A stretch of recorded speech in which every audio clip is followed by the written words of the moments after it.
So, I am publicly a Sword Art Online fan. I know.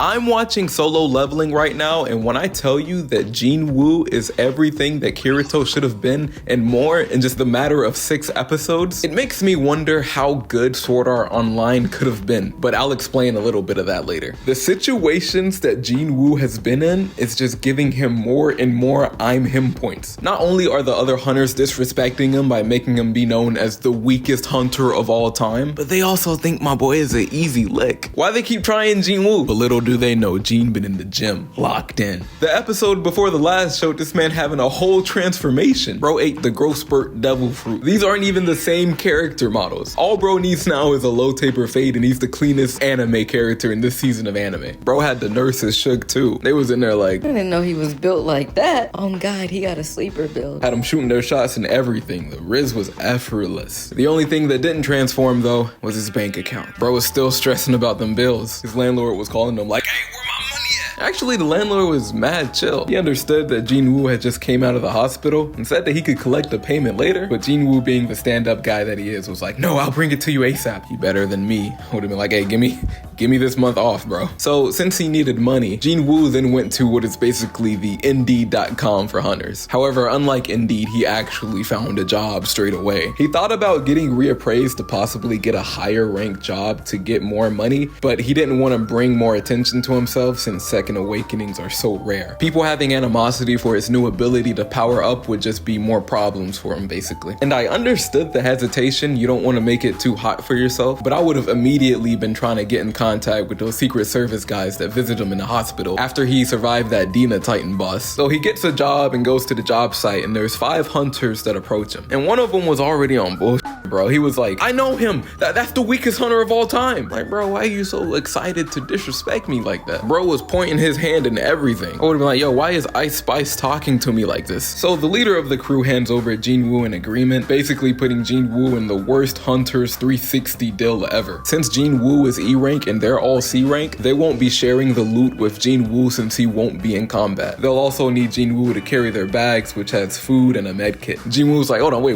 hold on, wait. We doing this without a healer? What am I getting myself into?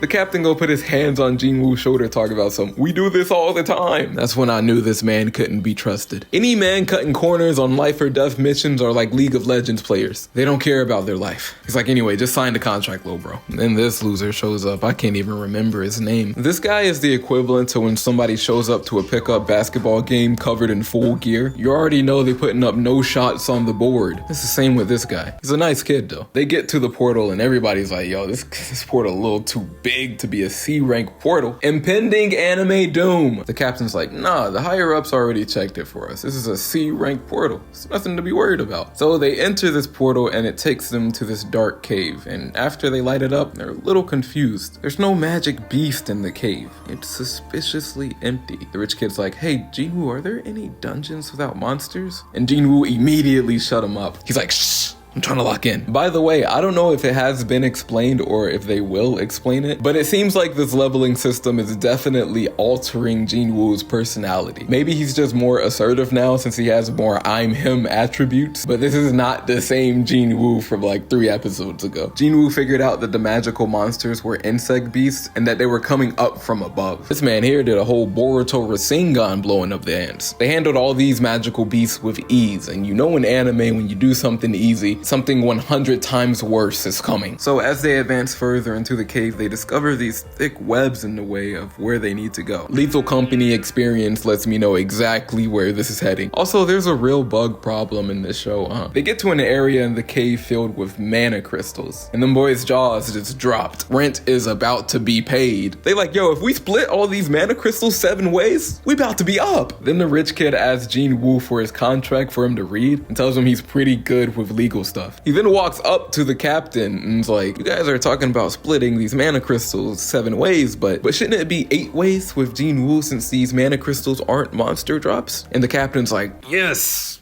Of course. Shout out to the actors and animators for conveying this fake smile so perfect. But before they can mine the crystals, they gotta deal with the floor boss, a big spider that's just been chilling above them. It seems to be asleep, so the captain suggests that they mine the mana crystals first, take it outside, and then defeat the floor boss. But to mine the crystals, they have to go back outside of the gate to go get the equipment to mine the crystals. And the captain got the nerve to ask, "Hey Jinwoo, rich kid, can y'all hold down the fort while all 6 of us leave to go get equipment?" "No, I'm not staying here with the floor boss. What schemes are you up to?" The rich kid's like, "What? This is crazy to leave the 2 of us here with the floor boss." Spin effects. The captain does the equivalent to "you'll be alright" with this fake ass smile and goes, "Just trust me." Trust? "Just trust me" is the most non-trustworthy thing a nigga like this can say. And while Jinwoo is putting 2 and 2 together on the reason that these thugs just roll out with a squad of 6 instead of 8, it's too late. Bro unlocked his evil eyes and gave orders to trap the rich kid and Jinwoo inside of the cave room, which woke up the spider. I seen that coming from a mile away. This man could not be trusted. They're basically using the 2 as bait so they can get to the mana crystals and cash out, which I get. You know, it's hard times in this universe. You bound to run into the equivalent of Atlanta scammers within the Hunter Society. Unlucky for them though, Jinwoo told the rich kid to stay out the way. "But Jinwoo, what if the monster bites you?"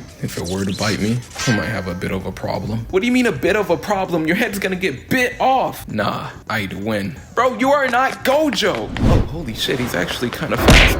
God damn it! Jokes aside though, this fight was sick. And back to what I was saying about Jinwoo being a better Kirito, with hiding how actually strong they are and how the anime chose to execute their mentality on their newfound strength, I think the way that Solo Leveling does it is way more interesting and engaging than Sword Art Online. From the explanation on why Jinwoo didn't want to reveal his new ability, to him rethinking and recalling how his abilities can help him mid-fight. It just gives things like this boss fight, which isn't even the main event, more excitement. Where compared to SAO, where the progress of Kirito and his motivations aren't really fleshed out. Like the Gleam Eyes fight was dope because it showcased the dual wielding ability, but I think something like the audience knowing the possibility of unique abilities would have carried more of an impact in the show than the shock value factor of him holding 2 swords. I think the weak point of SAO is the story deviating from the original emphasis of the show, which was defeating all 100 floors, and it kind of turned more into the story of Kirito and Asuna, which I enjoyed, but I can completely understand why somebody would be upset that Sword Art Online wasn't about Sword Art Online. Whereas Solo Leveling, and this might be a premature take because we're only 6 episodes in, seems like it won't deviate from Solo Leveling, the story of Jinwoo leveling up by himself. Basically all that yap for me to say that Jinwoo is the better solo player. I'm also wondering if the author of Solo Leveling got some inspo from SAO. I mean bro, look at the main character and its love interest. This is not Kirito and Asuna. So Jinwoo locked in and beat the spider boss by spamming his smash attack, and afterwards the rich kid was shook. He basically thought Jinwoo was a hunter that faked his appraisal in order to sneak in quests and kill lower rank hunters. So he started sucking up to Jinwoo in fear that Jinwoo was about to kill him. It was a funny moment. Then these group of thugs walk back in the boss room and sees the boss has been defeated. They make the mistake of the boss being killed to mean that the boss wasn't even strong in the first place. Nobody could ever guess that this E-rank hunter just beat this C-B level boss. And since the spider didn't do the dirty work for him, the captain tells the rich kid to kill Jinwoo. He says it's the only way for him to get out of this dungeon. So the rich kid walks over to Jinwoo, turns around, and stands on business. You can see the fear in his eyes, but this was courage. He now has my respect. I'll start calling him his actual name now, W. Jinho. These thugs start walking up to Jinho and Jinwoo, and Jinwoo gets a quest alert that requires him to defeat 6 enemies, which are the thugs walking up towards him. As Jinwoo is reading, one of the enemies hit him with a Boruto Rasengan and send this man flying back. That attack hit Jinwoo so hard it had him thinking about the injustices and the political and economic state of the hunter world. Hit him so hard bro lost his sense of color in a brief moment. And then when he got up, he was just standing there,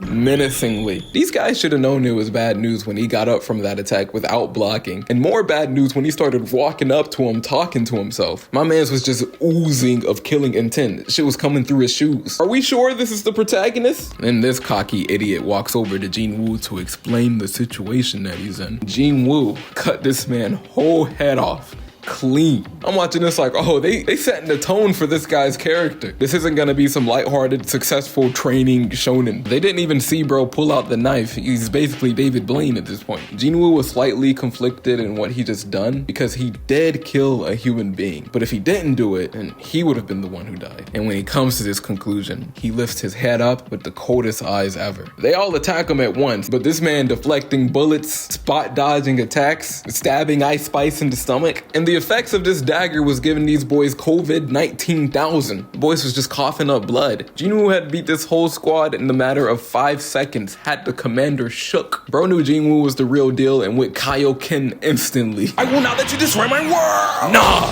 I'd win! Then this guy got the nerve to beg for his life, talking about some please show me mercy. Jinwoo was like, bro, you tried to kill me 3 times. You want mercy? In the words of the great poet Jermaine Cole, fool me 1 time, shame on you. Fool me twice, can't put the blame on you. Fool me 3 times, nah, I'd win. Oh, nice, quest complete. Good thing there were no cameras in the dungeon, because the Secret Service lady didn't even question the aftermath. She looks over at Jinho like, oh, your gear's fire, you must have saved the day. And this E-rank loser, waste of space, bum, weak, failed abortion, must have just hid somewhere. And then they got off scot-free, and no one knows right now that Jinwoo just killed 6 people. Hopefully for him, it stays that way. I am so locked in on Solo Leveling. I am waiting weekly for this show. Go ahead and comment and tell me how you're feeling about this show too. Thank you for watching. Bye.